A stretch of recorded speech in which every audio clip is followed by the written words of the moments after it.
வணக்கம். Red news விரைவுச் செய்திகள். 20க்கும் மேற்பட்ட த.வே.க. மாவட்ட செயலாளருடன் பொதுச் செயலாளர் ஆனந்த் ரகசிய ஆலோசனை. ஆகஸ்ட் 13.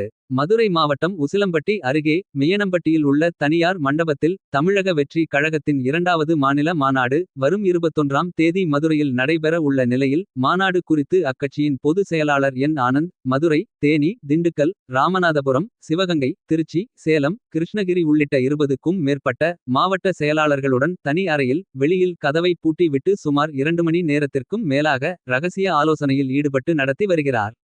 மாநாடுக்கான ஏற்பாடுகள் தொண்டர்களை அழைத்து வருவதுடன் மீண்டும் அவர்களை பத்திரமாக அழைத்து செல்வது வரை மக்களுக்கான பாதுகாப்பை உறுதி செய்வது. ஒவ்வொரு மாவட்டத்திலிருந்தும் எத்தனை தொண்டர்களை அழைத்து வருவது, எத்தனை வாகனங்களில் அழைத்து வர ஏற்பாடுகள் செய்யப்பட்டு வருகிறது என மாவட்ட செயலாளர்களுடன் ஆலோசனை நடத்தப்பட்டது. முன்னதாக மதுரை புறநகர் மேற்கு மாவட்ட நிர்வாகிகளுடனான ஆலோசனைக் கூட்டம் பொதுச் செயலாளர் என். தவானந்த் மற்றும் மாவட்ட செயலாளர்கள் முன்னிலையில் நடைபெற்றது. ரெட் நியூஸ் செய்திகளுக்காக உசிலம்பட்டி செய்தியாளர் சிந்து மோகன். எந்தவித சந்தேகமும் இல்லை. மக்கள் ஓட்டு போடுறதுக்கு ரெடியாக இருக்கிறார்கள். ஆனால் மக்கள் பிரச்சனைகளை என்ன என்று அறிந்து